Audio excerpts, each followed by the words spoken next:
flagship phone, the Sony Xperia XZ. It's coming out in the UK in a couple of weeks' time, and we've got our hands on an early sample, so we're going to check it out ahead of our full review, just see what's in the box and have a quick whiz around the desktops and all the rest as well. So yeah, as you can see, the typical packaging for the Sony Xperia X range, nice, clean, crisp, white colours. Yeah, give it all the specs and everything on the back there, which we already know. And as you see as well, if you prise off the lids, then you get this lovely unified design starting to shower through already. So you get these nice sort of colours, the nice waviness and everything of Sony's design, which of course appears on the desktops of the phone itself. And here is the Sony Xperia XZ in all of its glory. 5.2-inch phone. As I said, it's Sony's latest flagship phone, so packs in plenty of premium features and all the rest as well. Looks like we've got a little NFC sticker there, so the NFC is built into the top of the front there, and there's just a little handy guide to putting in the SIM card and the micro SD memory card as well. So let's just tuck that away.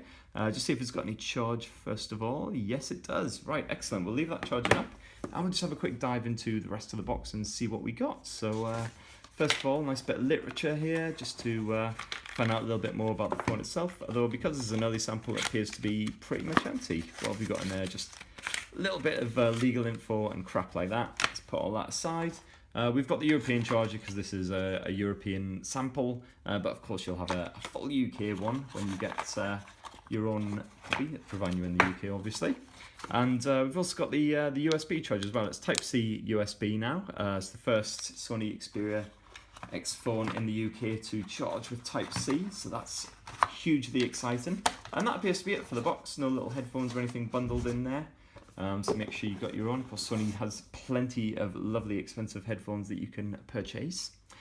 So yeah, so as for the phone itself, Xperia XZ, it's 5.2-incher, 161 grams, so it's got a decent bit of heft to it, just like previous Sony flagships.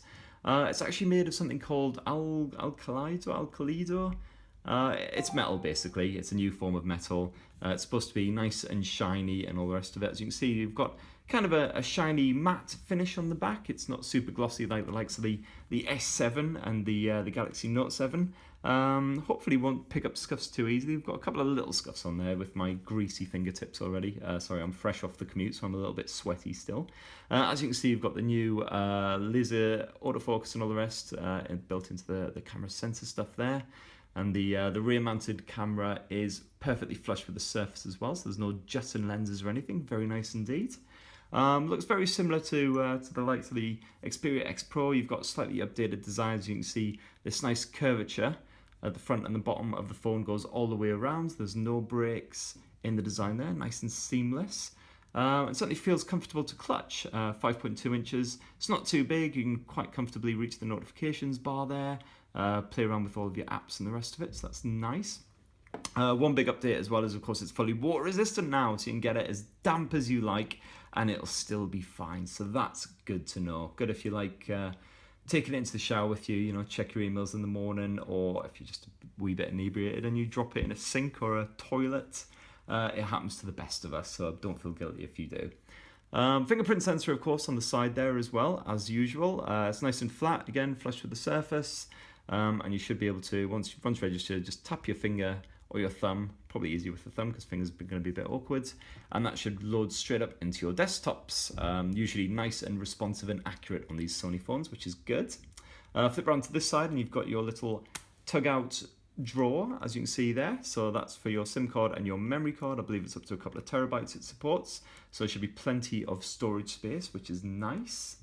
And then yeah, on the bottom there's Type-C charger, and then up top headphone jack. Nice and straightforward. So that in a nutshell is the design. So as for the screen itself, it's 5.2 inches full HD, so it'll be nice and crisp as usual, just like your typical Sony phones. Hasn't made the jump up to Quad HD yet, but to be honest, you know, you put a full HD and a Quad HD screen side by side and there's not a massive amount of difference. You know, you'll still get nice sharp visuals. And of course, Sony, as usual, has packed in its usual super vivid mode and the rest as well. So you can really boost up those colors, the X-Reality engine and stuff as well, make things nice and sharp. So for photos, videos, all that kind of jazz, this should really do the job. So I'll just dive into the settings now and show you all that right now that it's reloaded.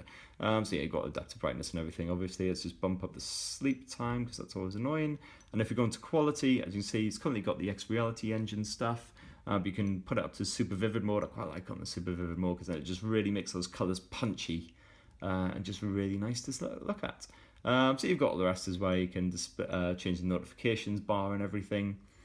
And of course you've got your apps tray with all your apps buried away. There's plenty stuck in there already. Lots of Sony apps, like the PlayStation Store and stuff like that. But thankfully not too much crapware. I've got a bit of MyE for some reason as well, despite the fact that it doesn't have an eSIM or anything. It didn't come from EE, but never mind. Don't know what that's all about. Snapdragon 820 running the show, backed up by 3 gigs of RAM, so hopefully it should be nice and nippy.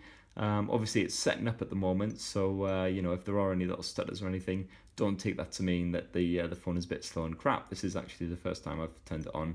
It does look like apps are basically popping up as soon as you tap their little icons, which is nice. So hopefully, as I say, it should be nice smooth performance. Should be comparable to the likes of the OnePlus 3 and hopefully the Galaxy S7 and all the other sort of big flagshipy phones of the year.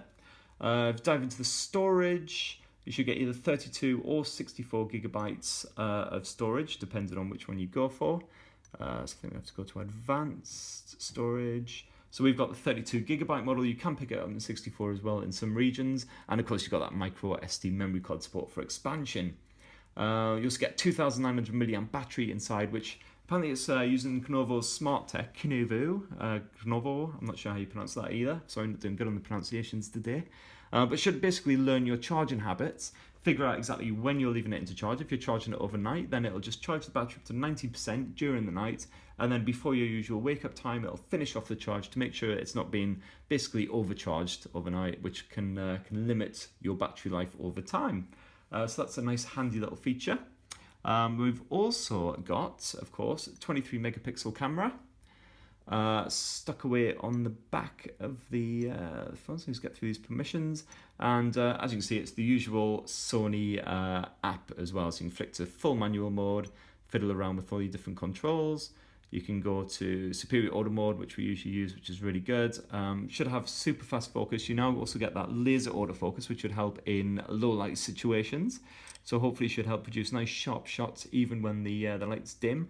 And you get Sony's new 5-axis stabilization as well, which means that basically any little wobbles and stuff like that when you're busy trying to shoot should hopefully be nicely counted.